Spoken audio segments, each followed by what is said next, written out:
Assalamualaikum dan selamat datang ke Bicara Naratif. Anda bersama saya, Hafid Olsen. Malam ini 29 September 2021. Episod terakhir untuk bulan September sebelum kita menjengah kepada bulan Oktober. Tinggal satu hari sahaja lagi. Dan saya akan menemani anda semua pada malam ini selama lebih kurang 1 jam kepada anda untuk Bicara Naratif. Dan pastinya, sebelum saya memulakan bicara pada malam ini, kita ada satu berita gembira di mana Lembah Kelang sudah pun akan memasuki fasa berikutnya. Fasa ketiga bermula 1 Oktober ini dan kini tiada lagi fasa 1 dalam negara. Ini satu perkembangan positif khususnya dalam kita menuju kepada fasa endemik. Apabila kita bercakap tentang COVID-19, pastinya semenjak ianya melanda tahun lalu, banyak isu-isu yang terkait dalam soal pekerjaan misalnya, dan ramai yang diberhentikan kerja atas sebab-sebab yang tidak dapat dielakkan, dan juga majikan terkait juga dengan pekerja dan sebagainya. Dan kalau kita melihat kepada struktur ataupun jumlah pejabat awam juga begitu luas yang kita ingin lihatkan, dan ada masalah-masalah yang terkait dan perlu diselesaikan dengan cara dan juga melalui saluran yang tepat. Dan pada malam ini kita ingin bercakap berkenaan dengan perhubungan perusahaan yang harmoni Akta 177 bersama dengan tetamu yang sudah pun bersedia. Bersama saya Tuan Sulaiman bin Ismail, Timbalan Ketua Pengarah Jabatan Perhubungan Perusahaan Malaysia JPPM. Apa khabar Tuan? Assalamualaikum. Waalaikumsalam. Khabar baik Encik Hafiz. Baik, terima kasih Tuan untuk bersama kami dalam Bicara Naratif pada malam ini yang anda tonton ketika ini secara jelas HD di saluran berita RTM 123 dan juga melalui Facebook Live Berita RTM. Baik Tuan, untuk awal ini kalau kita melihat soal pekerjaan, kebajikan, pejabat awam dan swasta dan sebagainya, penting untuk kita lihat dan kita tahu banyak juga badan-badan pengaduan lain, biro pengaduan lain. Kita ada Perkiso, kita ada banyak lagi Kementerian Sumber Manusia misalnya, dan kita tahu bahawa JPPM ini juga di bawah Jabatan Kementerian Sumber Manusia sendiri. Dan pastinya untuk awal ini, untuk kita tahu apa sebenarnya dan juga latar belakang JPPM supaya kita yang menonton pada malam ini faham akan erti JPPM itu sendiri Tuan. Ya, terima kasih Encik Hafiz. Seperti yang Encik Hafiz sebutkan tadi, Kementerian Sumber Manusia. Okey, jadi di Kementerian Sumber Manusia terdapat 9 jabatan dan 5 agensi lah, ya, yang setiap satunya jabatan berkenaan mempunyai fungsi-fungsi yang tertentu. Ya, semua akan bertanggungjawab kepada kementerian, di mana pada masa ini kementerian bertanggungjawab berkenaan dengan banyak perkara lah, okey, khususnya berkenaan dengan sumber manusia. Jadi kalau kita lihat antara peranan kementerian, sama ada seseorang itu sebelum memasuki alam pekerjaan dan juga semasa memasuki alam pekerjaan. Jadi sebelum seorang itu masuk alam pekerjaan, antara peranan Kementerian Sumber Manusia adalah bertanggungjawab kepada latihan. Itu masuklah latihan vocational, TVET dan sebagainya. So apabila di alam pekerjaan, antara tanggungjawab kementerian adalah berkenaan dengan standard-standard perburuhan. Bermakna menguatkuasakan undang-undang perburuhan dan memastikan hak pekerja di dalam alam pekerjaan tersebut dapat ditangani dengan sewajarnya. Kemudian berkenaan dengan keselamatan dan kesihatan pekerjaan juga di bawah tanggungjawab jabatan-jabatan di bawah kementerian.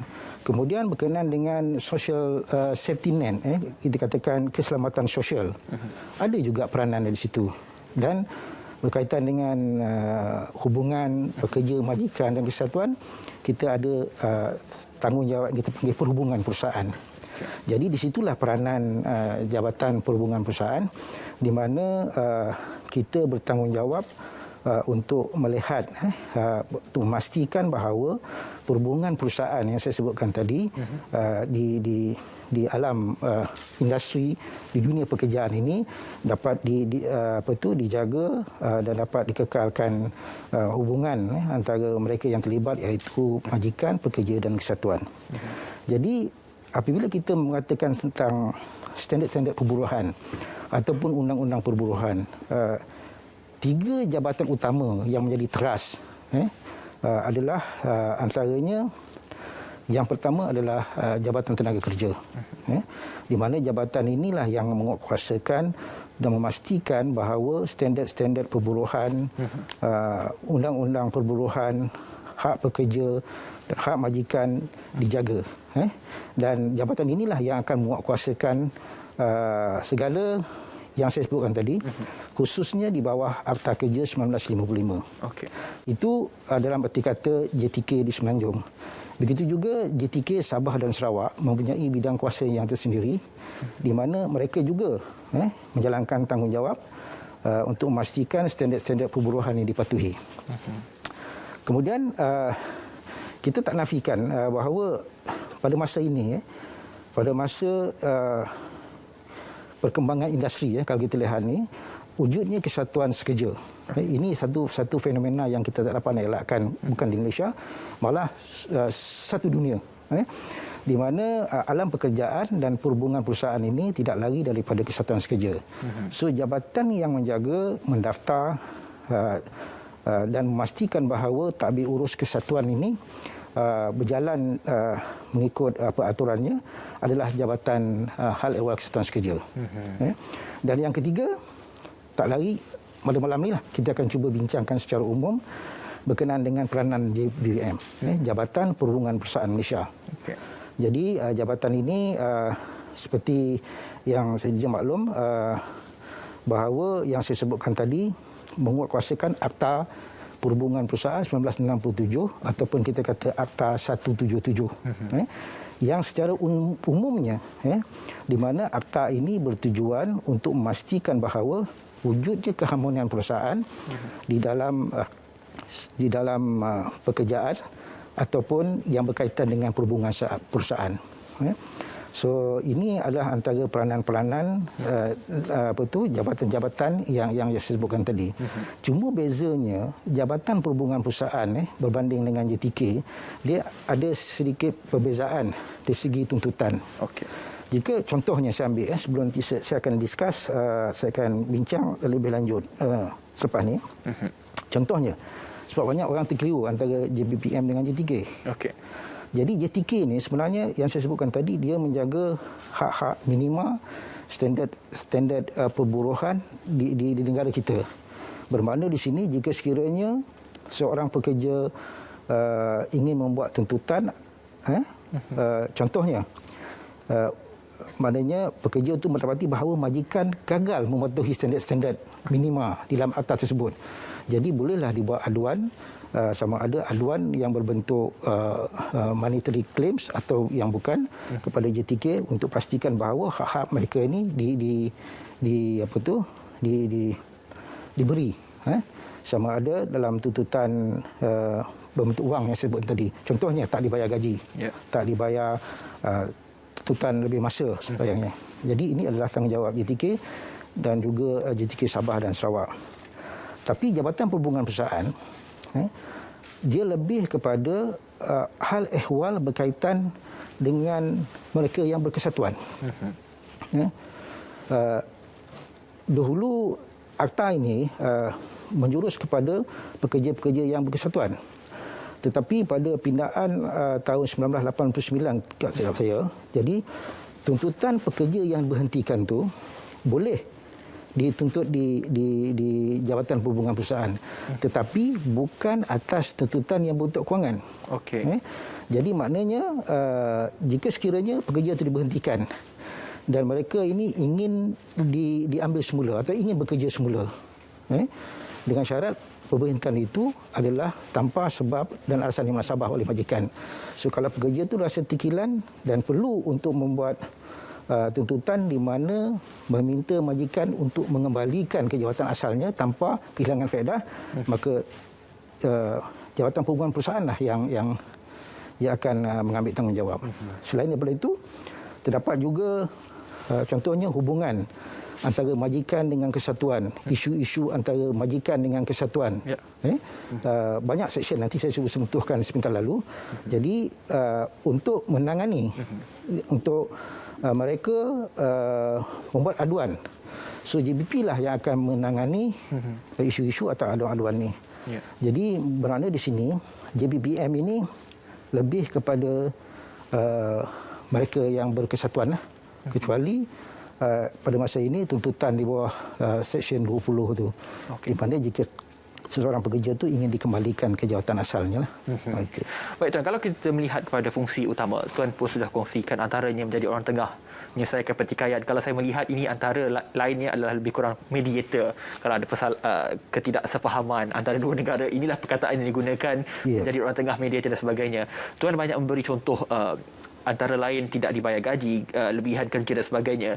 Mungkin ada antara contoh lain yang Tuan boleh kongsikan. Kalau saya boleh petik, kita pernah lihat dalam tempoh PKP tahun lalu banyak juga pekerja-pekerja yang melakukan mogok dan sebagainya. Itukah ada antara contoh yang boleh kita kongsikan dengan penonton, Tuan?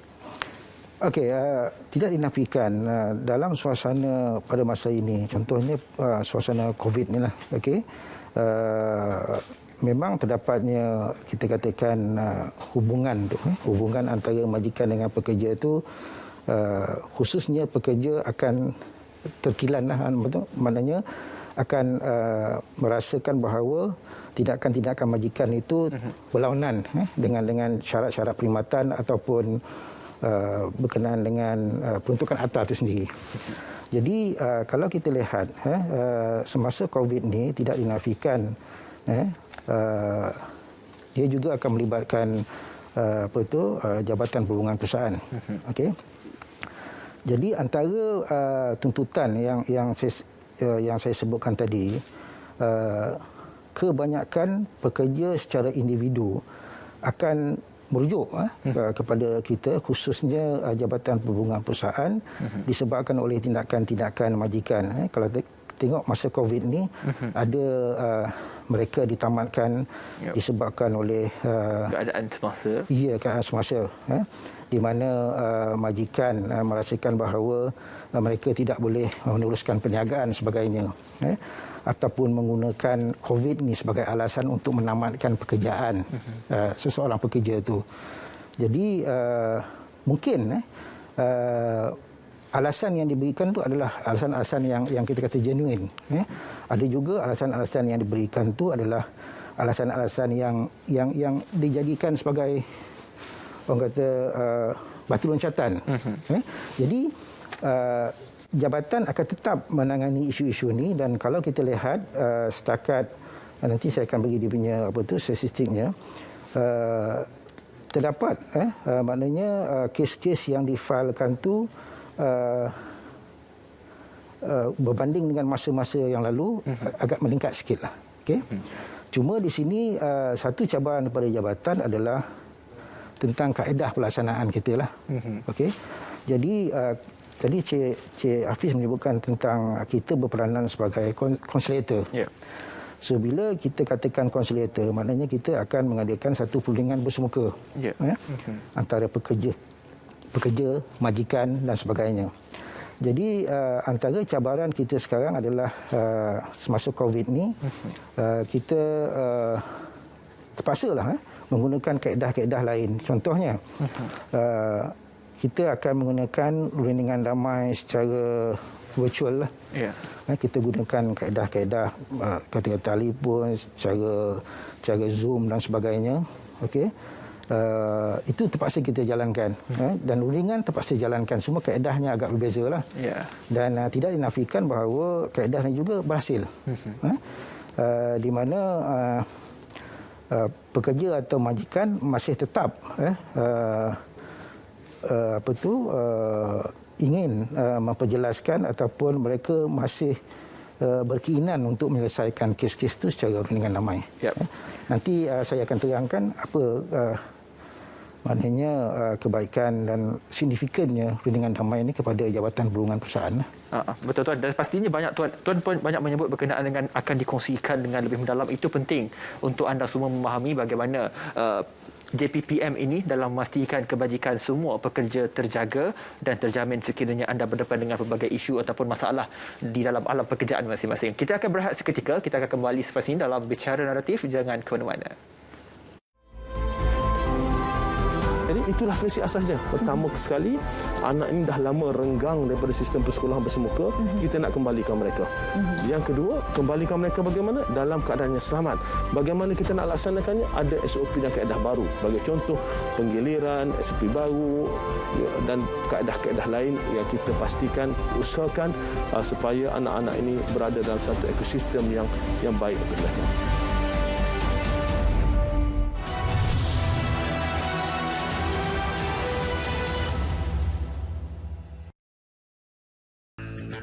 Bismillahirrahmanirrahim. Assalamualaikum warahmatullahi taala wabarakatuh.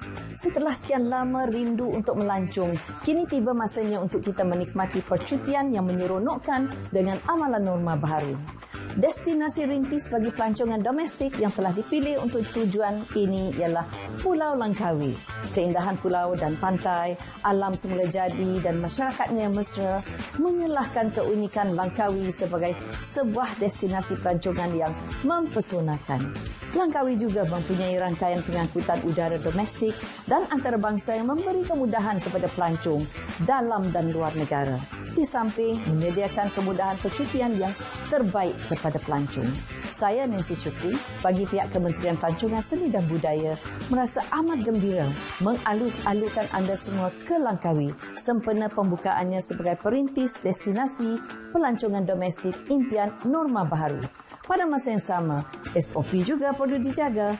Pastikan anda semua sentiasa mematuhi SOP yang telah ditetapkan dalam mengamalkan percutian norma baru. Jom ke Langkawi, semuanya ada di sini.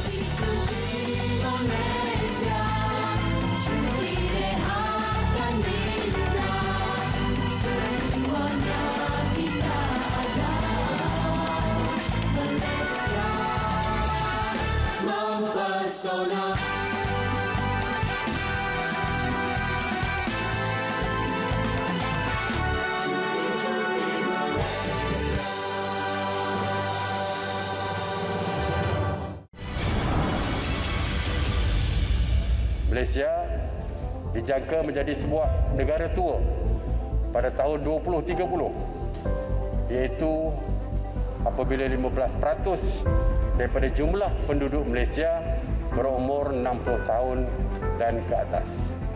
Bagi memastikan keperluan warga emas terpelihara, kerajaan akan memperbanyakkan sistem sokongan kepada warga emas. Sehingga hari ini sebanyak 140 pusat warga emas telah diwujudkan dan kerajaan merancang untuk memperluaskan usaha ini ke seluruh kawasan parlimen. Malaysia juga perlu mewujudkan lebih banyak bandar mesra warga emas pada masa akan datang. Sistem pendaftaran warga emas nasional akan ditambah baik dan liputannya diperluaskan.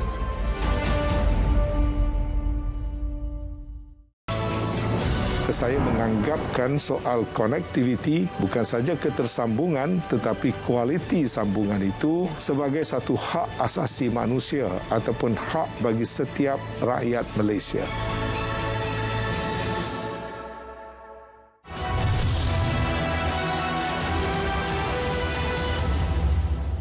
Tiga dulu.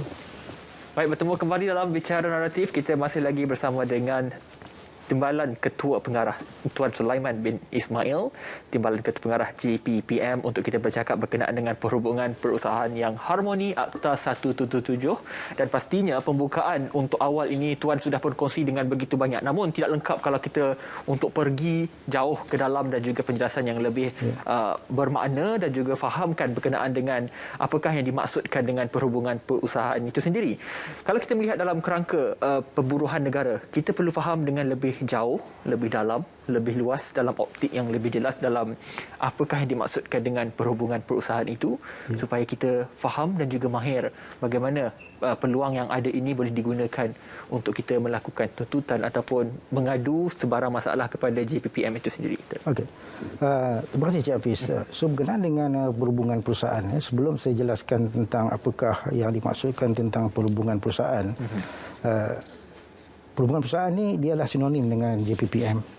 Kalau kita sebut Jabatan Perhubungan Perusahaan, maka perhubungan perusahaan itu adalah orang kata tak terlepas daripada sebutan kita.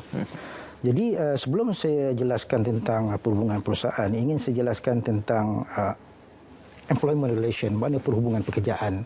Kerana perhubungan pekerjaan dengan perhubungan perusahaan ini dia antara berkait. Jadi dalam dunia industri, Cik Hafiz, biasanya seseorang tu dia akan maknanya sama ada dia membina diri dia kepada dua lah. Sama ada dia akan jadi pekerja ataupun dia akan jadi majikan. Okey. Jarang sekali lah seorang tu tak ada memiliki. Maknanya kalau mereka bukan pekerja, bukan majikan, mungkin nanti orang-orang yang terpilih lah. Jarang kita dengar. Jadi apabila dalam dunia pekerjaan ini, maka akan wujud dua golongan. Sama ada seseorang itu pekerja ataupun majikan. Majikan adalah maknanya organisasi atau orang yang akan menawarkan mempelawa seseorang itu untuk bekerja dengan mereka dengan sesuatu ganjaran, dan seorang pekerja itu adalah mereka yang bersetuju untuk menerima pekerjaan tersebut, maknanya permintaan pada majikan tersebut untuk berkhidmat dengan majikan tersebut. Jadi di sini akan adanya hubungan pekerjaan. Ada pekerja, ada majikan, maka pekerjaanlah yang akan mengatakan menjadi satu set, melengkapkan hubungan itu. Jadi kalau tak ada majikan, tak ada pekerja, maka tak ada pekerjaan. Itu harus difahami. Jadi kalau kita lihat pekerjaan ini, bagaimana pekerjaan ini nak dilaksanakan, maka akan adalah seperti yang kita katakan tadi, terma-terma syarat-syarat pekerjaan, syarat-syarat perkhidmatan yang mengikat pekerjaan ini tadi, supaya majikan dan pekerja mengetahui peranan obligasi masing-masing. Okey, tentang syarat perkhidmatan ini termasuk tadi berapa gajinya, cara bekerjanya, berapa hak-hak minimanya, sama ada di bawah akta ataupun dalam syarat perkhidmatan. Jadi hubungan pekerja majikan ini, kalau kita lihat kebiasaannya, yang akan dominan hubungan ini adalah majikan. Sebab majikan mempunyai sumber, majikan mempunyai kawalan. Kebiasaannya pekerjalah yang mengalah biasanya. Ini adalah hubungan yang peringkat awal cara tradisinya dahulu. Pada mula-mula awal adanya hubungan pekerja majikan. Sebab kalau kita lihat dunia pekerjaan kita ni, peringkat awalnya adalah berkaitan dengan sektor pertanian, perladangan dan perlumbungan. Itu asas tradisinya. Jadi apabila masuk tahun 60-an, 70-an, maka perkembangan ekonomi itu akan mengubah hubungan ini. Jadi hubungan pekerja majikan ni peringkat awal dulu secara unilateral. Maknanya saya sebut tadi, majikan lebih dominan. Jadi apabila peredaran masa, dengan termasuknya sektor-sektor ekonomi yang baru, sekarang kita masuk gig ekonomi lah, masuknya sektor industri, sektor perkhidmatan. Jadi perkembangan ekonomi itu dah menjadi lebih sophisticated. Dan hubungan pekerja dengan majikan tadi, alam pekerjaan tadi juga berubah. So kalau kita lihat hubungan pekerja majikan itu bukan hanya mana unilateral. Apabila wujudnya kesatuan sekerja, maka hubungan alam pekerjaan tu dah menjadi lebih sophisticated. Dan dia akan dinamik, berubah dari masa ke semasa. So bila adanya kesatuan sekerja ini, kalau kita lihat dengan kesatuan sekerja ini, dia punya slogan dia solidarity. Maknanya solidarity dan juga setia kawan. Jadi desakan-desakan ataupun hak bagaimana nak menyuarakan hak pekerja itu lebih tersusun dalam bentuk kelompok. Jadi di situ kalau kita lihat hubungan tu lebih kepada bipartite, maknanya adanya perundingan antara majikan dengan kesatuan. Sebab kekuatan kesatuan itu sendiri. Ya. Jadi bukan sampai situ saja. Dia dinamiknya apabila maknanya perkembangan ekonomi, sosiopolitik dan sebagainya, kerajaan juga ada peranan di situ. Jadi dalam dunia pekerjaan itu bukan hanya majikan dengan organisasinya bekerja dengan kesatuannya, termasuk juga kesatuan dan termasuklah peranan oleh jabatan-jabatan kita tadi. Jadi hubungan industri itu daripada unilateral tadi akan ke arah tripartite. Jadi kita tidak boleh lagi daripada mendengar pandangan majikan, pandangan kesatuan dan juga kerajaan di situ sebagai pengantara atau mereka yang akan membuat polisi supaya perhubungan pekerjaan tadi itu dapat berjalan seperti mana yang termaktub di dalam akta-akta yang saya sebutkan tadi. Jadi isu di sekarang ini, apabila berlakunya perkembangan ini, kita dapati bahawa hubungan pekerjaan tu dia lebih kompleks. Jadi apabila dia lebih kompleks, bagaimana nak menangani perhubungan tu? Antara majikan, kesatuan dan juga kita NGO, Badan Antarabangsa, ILO sebagainya. Mereka dah ada kepentingan di dalam hubungan pekerjaan tadi itu. Jadi dengan dinamiknya hubungan ni tadi, maka perlu satu penyelarasan. Bagaimana nak menyelaraskan hubungan ni tadi? Hubungan tu termasuklah hubungan berkaitan dengan hak-hak pekerja, pekerjaan, bukan pekerjaan, bagaimana mereka menangani isu-isu mereka, perbincangan mereka di peringkat pekerjaan, di peringkat enterprise dan sebagainya. Jadi hubungan ini yang saya sebut tadi, inilah yang kita panggilkan disiplin perhubungan perusahaan. Jadi maknanya perhubungan perusahaan itu adalah perhubungan pekerjaan, bagaimana mereka ini berinteraksi untuk menyuarakan pandangan-pandangan, kendak-kendak mereka yang berbeza. Pekerja mempunyai pandangan yang berbeza, kesatuan mempunyai pandangan yang berbeza. Sudah tentu perbezaan pandangan ini akan boleh menimbulkan ketidakselesaian. Mungkin menimbulkan konflik dan sebagainya. Jadi hubungan ini kita panggil perhubungan perusahaan. Dan sekarang ini perhubungan perusahaan itu untuk memastikan bahawa adanya keharmonian, suara-suara mereka didengar, maka hubungan ini lebih kepada hubungan tripartite antara mereka yang terlibat di dalam perhubungan perusahaan ini. Jadi perhubungan perusahaan itu adalah berkaitan dengan hubungan pekerjaan antara mereka yang terlibat tadi. Jadi itu yang kita maksudkan dengan perhubungan perusahaan. Jadi kalau kita lihat perhubungan perusahaan ini melibatkan banyak pihak. Menyeluruh. Dan mereka ini adalah mereka yang mempunyai inspirasi yang berbeza, demand yang berbeza. Majikan sudah tentu inginkan orang katakan bagaimana organisasinya boleh mengambil keuntungan dengan kos yang terkawal. Pihak kesatuan dan pekerja sudah tentunya inginkan mereka mendapat ganjaran daripada pekerjaan tadi, mereka mendapat upah dan upah yang setimpal.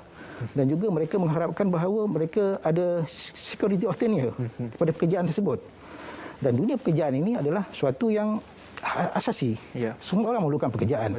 Sama ada untuk keperluan diri, untuk status sosial dan sebagainya lah. Jadi kalau perhubungan perusahaan ini tak dapat kita tangani dengan sebaik-baiknya, maka dia boleh memberi kesan kepada ketidakharmonian di dalam itu. Dan kita lihat kemahanan perusahaan ini memberi kesan yang besar kepada negara. Bagaimana kita nak katakan negara luar ingin melabur kalau melihat perhubungan perusahaan, hubungan antara pekerja majikan ini sering berada dalam keadaan yang tidak mesra, bertelagah. Satu image yang penting ni. Even harmoni itu juga bermaksud kalau semua pihak itu gembira, maka adalah harmoni. Tidak ada konflik dan sebagainya. Mungkin kalau kita kata tidak ada konflik itu mungkin sesuatu yang ideal. Jadi harmoni itu mungkin bermaksud dalam perspektif Jabatan Perhubungan Perusahaan bukan katakan tiada konflik. Sukar untuk kita elakkan tu. Jadi kita dapat meminimalkan konflik ini tadi pertelingkahan yang tadi atau pertikaian antara pihak-pihak yang terlibat. Ya. Saya melihat JPPM ini melakukan pendekatan top to bottom approach, bottom up approach yang melihat kepada keseluruhan kedua-dua belah majikan dan juga pekerja itu sendiri. Tadi awal kita kongsikan bagaimana mekanisme antaranya mediator dan sebagainya. Sebenarnya banyak lagi mekanisme lain yang Tuan akan kongsikan kepada kita semua. Kita berehat sekali lagi kembali selepas ini dalam Bicara Naratif.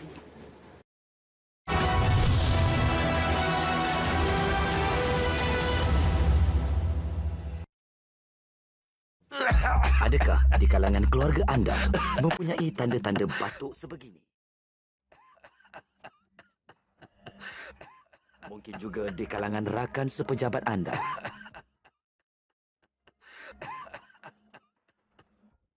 Mungkin juga sahabat anda. Sahabat anda ini disahkan dijangkiti TB. Anda merupakan kontak pesakit TB. TB merupakan penyakit yang berjangkit. Kuman TB boleh merebak melalui udara semasa pesakit batuk atau bersin. Jalani ujian saringan. Pengesanan awal dapat menyelamatkan nyawa anda. TB boleh menyebabkan kematian jika tidak dirawat.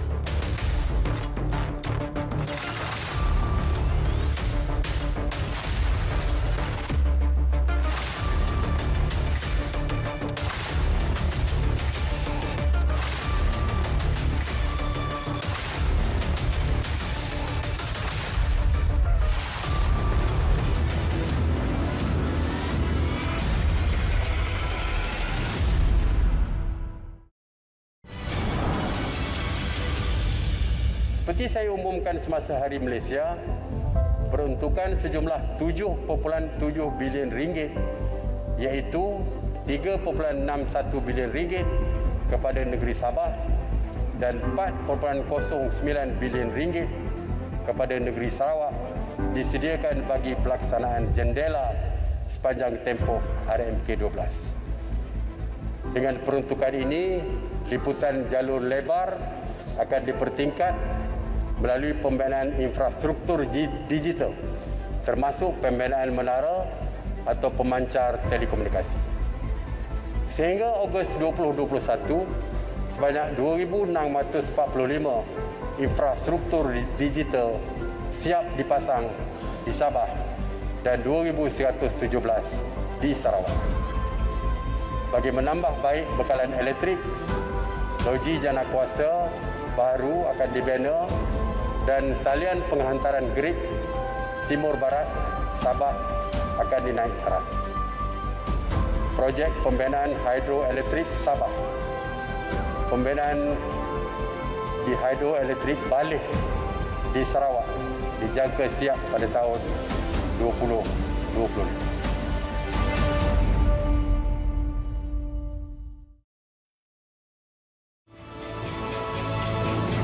Saya menganggapkan soal konektiviti bukan saja ketersambungan tetapi kualiti sambungan itu sebagai satu hak asasi manusia ataupun hak bagi setiap rakyat Malaysia.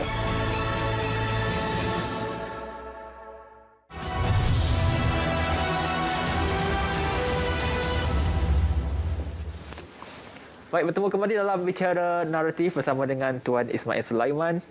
Penting untuk kita katakan berkenaan dengan JPPM ini. Saya ingin terus kepada soalan berikutnya. Kalau Tuan dah kongsikan tadi tentang mekanisme penyelesaian pertikaian antara pekerja dan majikan. Kalau kita nak bercakap tentang pertikaian ni, memang beratus-ratus pertikaian yang ada. Apatah lagi dalam tempoh PKP, mereka dalam keadaan stres dan sebagainya. Pastinya akan muncul banyak masalah yang perlu diselesaikan dan mungkin ada masalah yang langsung tidak dimaklumkan kepada badan yang berwajib dan sebagainya. Tadi kita kongsikan ada mekanisme antaranya conciliation ataupun pertengahan dan sebagainya. Saya yakin dan percaya akan ada banyak lagi cara untuk selesaikan satu persatu masalah. Mungkin Tuan boleh kongsikan dengan kita mekanisme yang ada itu. Okey, terima kasih Encik Hafiz. Saya rasa ini adalah antara fungsi penting JPPM. Seperti yang saya sebutkan tadi, antara fungsi utama JPPM adalah menyelesaikan pertikaian. pertikaian, sama ada pekerja dengan majikan ataupun kesatuan dengan majikan. Jadi dalam Akta 177 atau Akta Perhubungan Perusahaan, Cik Hafiz, memang dah digariskan beberapa kaedah. Kaedah bagaimana untuk menangani jika sekiranya berlaku pertikaian ataupun pertikaian dijangka berlaku. Jadi kalau kita lihat dalam akta ini bahawa apa yang ditetapkan itu, kaedah-kaedah itu, yang pertamanya adalah untuk memastikan bahawa adanya keharmonian. Walaupun berlakunya konflik, walaupun berlakunya pertikaian antara majikan dengan kesatuan ataupun pekerja dengan majikan, tapi masih ada ruang untuk mereka menyelesaikan itu dalam keadaan yang harmoni. Itulah kaedah-kaedah yang digariskan di dalam akta tersebut. Okey. Jadi jika sekiranya berlaku pertikaian ataupun satu tindakan-tindakan majikan yang kita rasakan bahawa akan tercetusnya pertikaian. Seperti yang saya katakan tadi, pekerja majikan ni dia mempunyai kehendak yang berbeza, yang tak sama. Jadi yang paling asas adalah jika sekiranya berlaku pertikaian ataupun dijangka akan berlakunya pertikaian, apa yang digariskan adalah perlunya pihak yang terlibat tadi, sama ada majikan, kesatuan, perlulah duduk berunding secara bersama secara terus di tempat pekerjaan. Jadi ini untuk memastikan bahawa adanya perbincangan dalaman dahulu antara mereka yang terlibat dalam pertikaian itu. Jadi dalam suasana ini jabatan tidak akan campur tangan. Ibaratlah kita akan katakan contohnya dalam situasi biasa, contohlah masalah rumah tangga, masalah antara suami isteri contohnya. Jadi maknanya kaedah pertama yang harus diselesaikan adalah cuba gunting dulu. Cari apa punca masalah dia. Okey, apa perbezaan pandangan tadi dan cuba perbezaan tadi itu jangan jadikan halangan. Mungkin perbezaan itu kita gunakan dia sebagai satu cabaran bagaimana untuk mendapatkan satu konsensus. Jadi dalam atas tersebut jelas bahawa jika sekiranya berlaku, kaedah ini perlulah ditangani terlebih dahulu. Maksudnya adakan rundingan terus, okey. Kita katakan kedua pihak, walaupun saya katakan ini majikan, kesatuan atau pekerja mempunyai kehendak yang berbeza, tapi dalam rundingan terus atau kita panggil negotiation ini, kedua pihak haruslah membuka minda dan juga haruslah berlapang dada secara konstruktif untuk merundingkan. Runding dulu. Cari apa sebenarnya punca sesuatu masalah, cuba selesaikan di peringkat pekerjaan.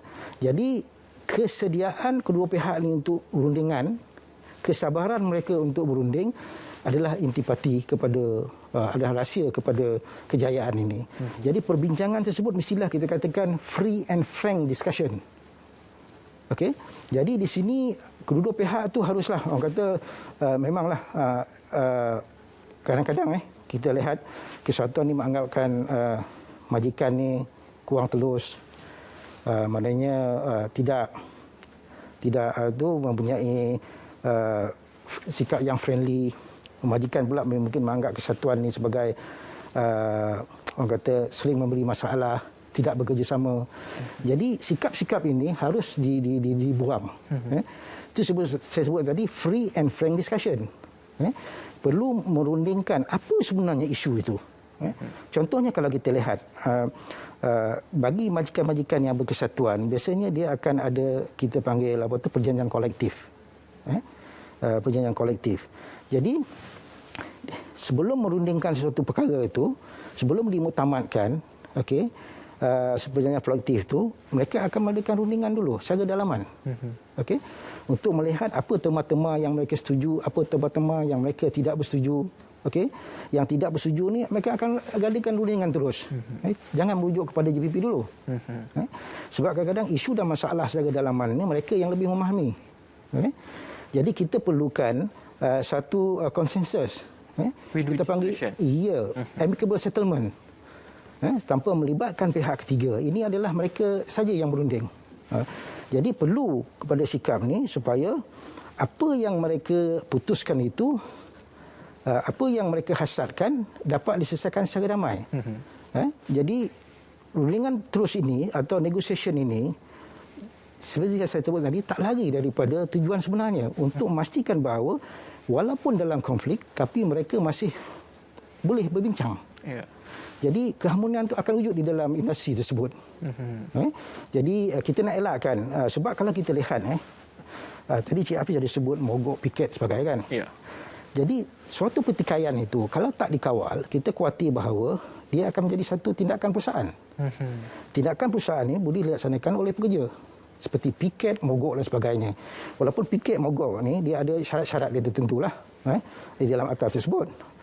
Tapi itu bukanlah satu kaedah yang digalakkan. Walaupun itu dibenarkan. Sebab kita nak mengelakkan bahawa setiap pertikaian itu akan diakhiri dengan tindakan perusahaan ini. Itu bukan hasrat kita. Itu bukan hasrat akta tersebut. Jadi negotiation ini kita galakkan supaya benda-benda yang sebegini, lebih-lebih lagi tindakan perusahaan ini tidak menjadi satu pilihan kepada kesatuan ataupun kepada pekerja-pekerja lah. Jadi kita galakkan free and frank discussion ini. Kita berharap bahawa apa juga isu, sama ada dalam akta kita banyak jenis-jenis pertikaian lah, dapat diselesaikan secara dalaman dengan resolusi yang munasabah dan dipersetujui bersama tanpa pelibatan daripada jabatan dan juga tanpa pelibatan daripada orang tengah dan sebagainya. Jadi saya rasa kaedah ini amat digalakkan dan ini adalah peringkat yang paling asas yang boleh digunakan untuk menyelesaikan sesuatu pertikaian itu dengan cepat dan memastikan bahawa keharmonian. Maknanya walaupun kita bergaduh, tapi masih sempat kita bermesra lah. Itu yang kita hendakkan, spirit daripada rulingan terus ini. Jelas kat sini kita lihat adalah communication is the key lah untuk selesaikan masalah. Itu sebab tadi sebab komunikasi betul itu adalah antaranya. Saya katakan kita perbincangan tu harus dijalankan secara frank lah. Untuk selindung lagi dah.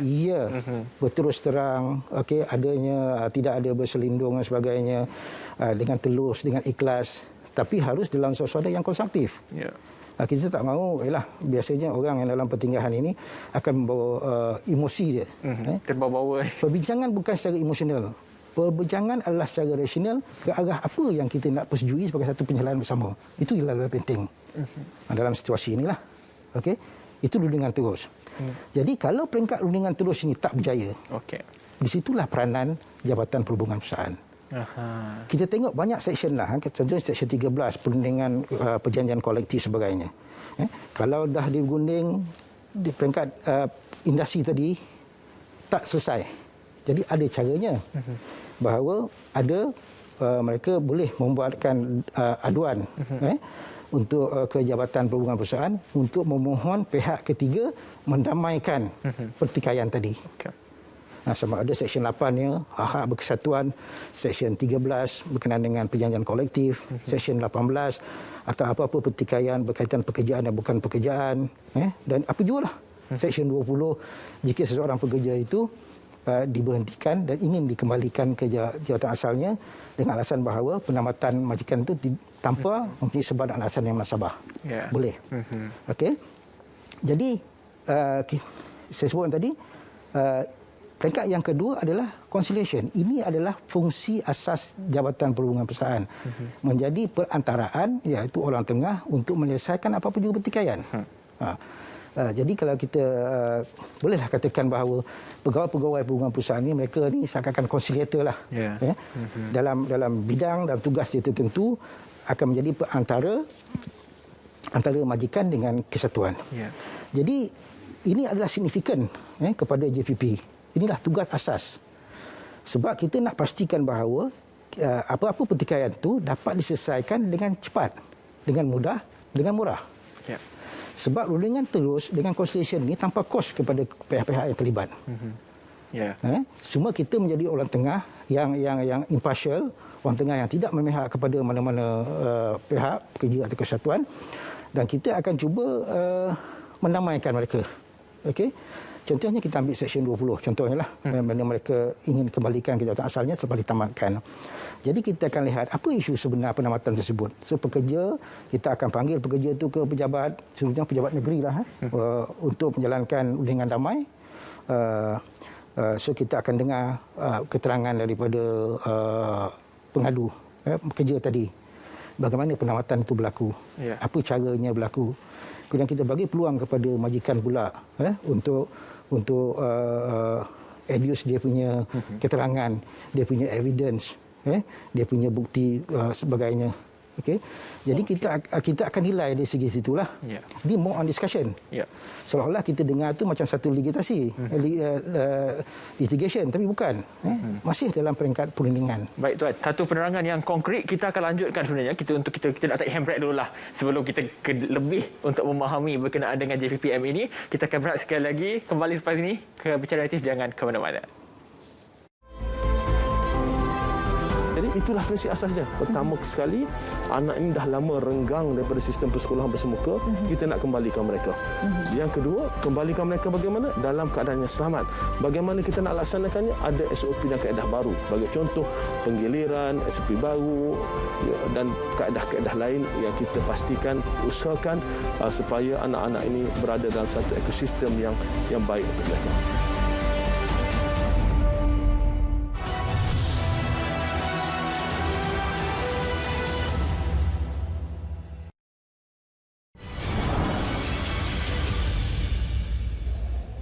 Apalah maknanya kesejahteraan sekiranya kita tidak bersatu hati.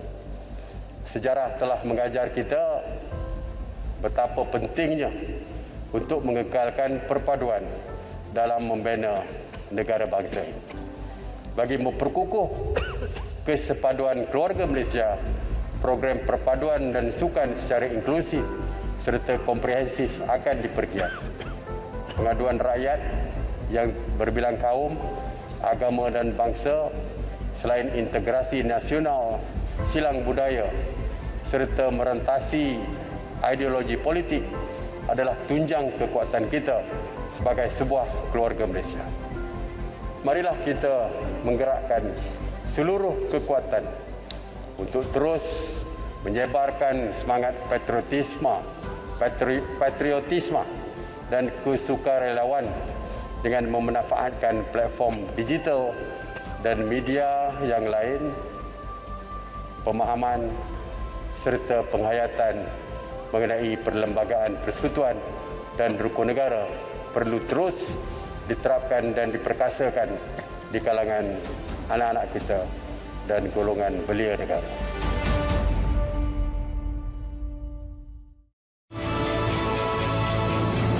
Saya menganggapkan soal connectivity bukan saja ketersambungan tetapi kualiti sambungan itu sebagai satu hak asasi manusia ataupun hak bagi setiap rakyat Malaysia.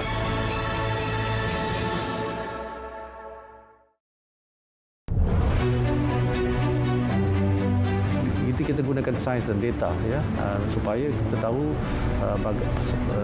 bila kita rasa selamat rakyat dapat keluar balik ataupun kita akan dapat mulakan bisnes. Siaran ulangan optik diskusi mengenai pelan pemulihan negara bersama Tengku Datuk Seri Utama Zafrul Tengku Abdul Aziz, Menteri Kewangan, Khamis 2.30 minit petang di TV1, 4.05 minit petang di saluran berita dan menerusi rtmclick.rtm.gov.my.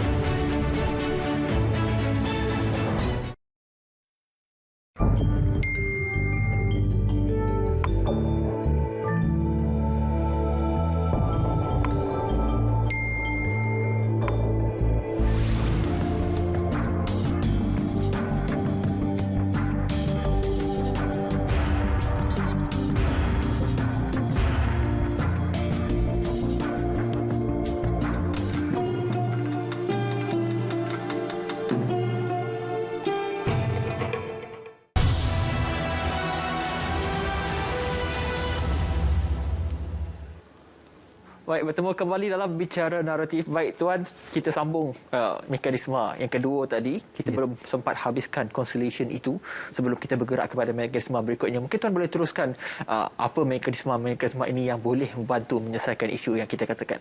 Okey, seperti yang saya sebut awal Cik Hafiz ya, bahawa conciliation ni memang antara tugas asasi JPPM lah. Kita tak boleh lari. Okay.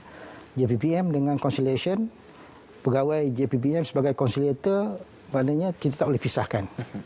Jadi signifikannya conciliation ni Cik Hafiz sebenarnya seperti saya sebutkan tadi, ini adalah kaedah-kaedah dalaman ataupun dalam industrial relation kita panggil alternative dispute resolution, ADR. Bahawa penyelesaian kes ini dalam ADR ini bermakna kita cuba selesaikan kes ini tanpa melibatkan litigation.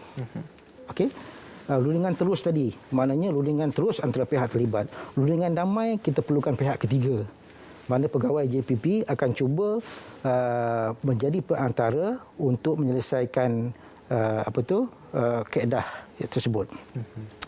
Jadi kalau kita lihat, kaedah-kaedah ini sebenarnya adalah kaedah yang berbentuk preventif.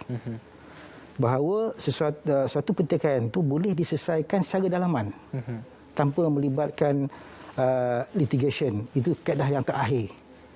Sebab ia lebih mudah, saya sebutkan tadi, murah dan boleh diselesaikan dengan secara bersama. Okay. Amicable settlement. Konsensus. Ya, secara konsensus. Itu perkataannya, secara konsensus. Jadi bermakna kedua-dua kaedah ni tadi, penyelesaian itu adalah satu yang kita rasa boleh menjamin keharmonian. Sebab yang menang tu, maknanya bila ada persetujuan bersama, yang menang tu takkan ambil semua. Yang kalah tu takkan rugi semua.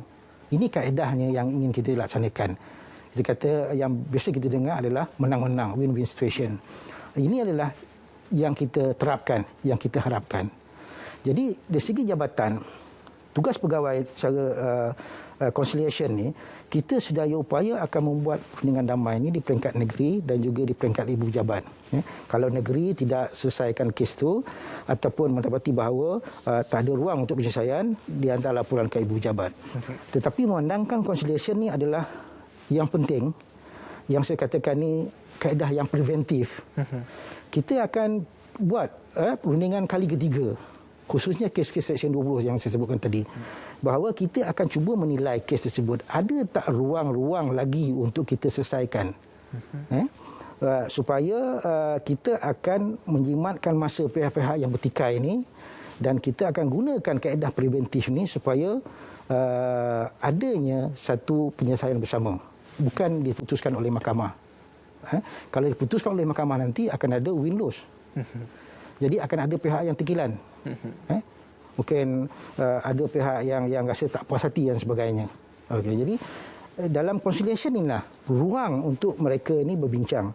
Jadi saya rasa ini agak signifikan kerana kalau kita lihat jabatan sedaya upaya meletakkan sasaran lebih kurang 60% kes yang dibuat conciliation, khususnya kes-kes yang Seksyen 20 ini kita selesaikan secara rundingan damai. Kerana kaedah inilah kita dapat membantu pihak tersebut untuk pastikan lagi keharmonian terjamin. Contohnya kalau kita lihat pada tahun 2019 purata kita kendalikan lebih kurang dalam 7,190 kes. Kita selesaikan lebih kurang 3,235, iaitu 56% secara rundingan damai. 56% daripada kes tersebut. Bermakna kalau kita ambil kes secara purata, kita kendalikan lebih kurang 7,000. Kendalikan. Kita terima mungkin 5-6,000. Bila kita kendalikan, termasuk kes-kes yang terlalu, lebih kurang dalam 7,000 kes. Masih kita dapat selesaikan dalam 60% secara rundingan damai. Jadi kita tidak mengambil mudah sebenarnya. Boleh kalau kata tak selesai, pada masa ini ketua pengarah akan merujuk kepada mahkamah. Tapi bukan itu tujuan kita. Seolah-olah kita tak melaksanakan tanggungjawab kita. Itu jalan terakhir lah. Ya, jalan terakhir. Itu sebabnya conciliation atau perundingan terus ini maknanya bukan sekali rundingan, berkali-kali. Maknanya kita tak jemu untuk merundingkan sesuatu, walaupun ada perbezaan, tapi kita masih mencari jalan bagaimana kita orang kata bridging the gap. Kita nak strike the balance antara kedua-dua pihak ni tadi supaya satu penyelesaian secara bersama itu dapat kita laksanakan.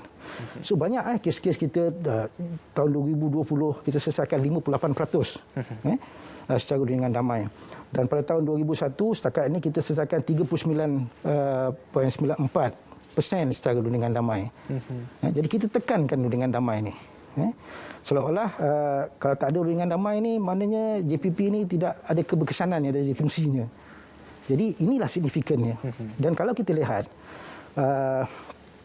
maknanya lebih kurang dalam 30 ataupun 40% kita katakan kes itu dirujuk pada mahkamah.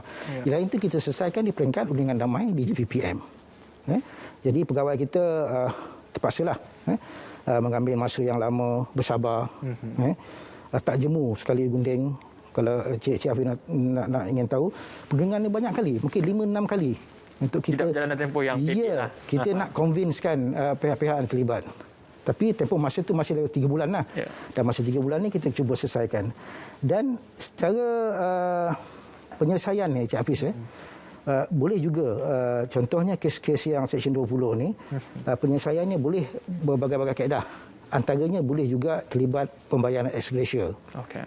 Jadi kejayaan undangan damai ni contohnya kalau kita lihat 2019 kita telah dapat mendapatkan 47.2 juta ex gratia kepada pekerja, melibatkan 2,082 orang pekerja.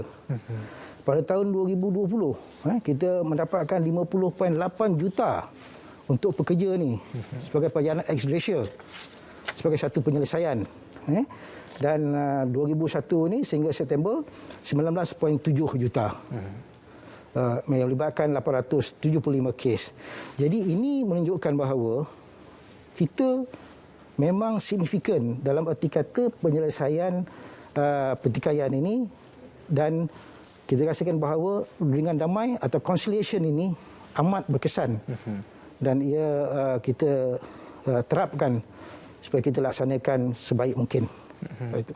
Jadi kaedah yang ketiga Cik Hafiz, jika tak selesai cara conciliation ni maka ini adalah peluang terakhir. Jadi maknanya akan adanya unsur litigation. Kita akan rujuk kepada mahkamah perusahaan. Jadi apabila kita rujuk pada mahkamah perusahaan, mahkamah ini akan membicara dan memutuskan kes-kes ini, dan mahkamah akan mengeluarkan award, keputusan berkenaan dengan kes tersebut. Jadi di sini kesannya adalah pertama mungkin ia akan mengambil masa, dan yang kedua akan adanya kos. So apabila kes difailkan di mahkamah, sudah tentunya kos yang perlu dibayar. Ya, maksudnya perlu ada, kalau majikan biasanya akan mengambil peluang. So pekerja nak tak nak, supaya adanya fair litigation tu terpaksa mengambil peluang. Jadi ini akan melibatkan kos. Sedangkan kaedah pertama yang kedua tadi kita laksanakan dengan tanpa kos. Saya katakan lebih murah, cepat. Jadi itu sebabnya sebelum kes itu dibawa ke mahkamah, inilah antara perkara-perkara yang kita ingatkan kepada majikan dengan pekerja bahawa kaedah yang pertama yang kedua ini lebih berkesan untuk mempercepatkan dan memastikan bahawa tak adanya pihak yang terkilan jika sekiranya kes dirujukkan pada mahkamah. Mahkamah akan ada menang kalah bandingkan yang dua tadi yang saya sebutkan tadi lah. Betul. Baik, kita mengharapkan supaya tidaklah sampai ke penghujung ke mahkamah, kita cuba selesaikan dan indikator yang baik Tuan telah kongsikan supaya kita dapat selesaikan secara dengan damai. Kalau kita melihat kepada peratusan itu, kita percaya bahawa JPPM ini mempunyai kuasa dan juga kekuatan untuk menyelesaikan pada peringkat yang lebih awal. Baik, terima kasih sekali lagi kepada Tuan Sulaiman bin Ismail, Timbalan Ketua Pengarah Jabatan Perhubungan Perusahaan Malaysia JPPM, berbincang berkenaan dengan perhubungan perusahaan yang harmoni Akta 177. Kepada anda semua, terima kasih kerana menonton Bicara Naratif pada malam ini. Kepada anda yang masih lagi belum mendaftarkan vaksin, anda tidak terlambat untuk mendaftarkan di akaun MySejahtera anda. Baik, keluarga Malaysia semua, jaga diri anda walaupun banyak kelonggaran yang telah diberikan. Ingat, kita tetap patuh SOP dan insya-Allah kita akan menang menentang COVID-19. Saya Hafiz Dolson. Assalamualaikum dan jumpa lagi. Waalaikumsalam.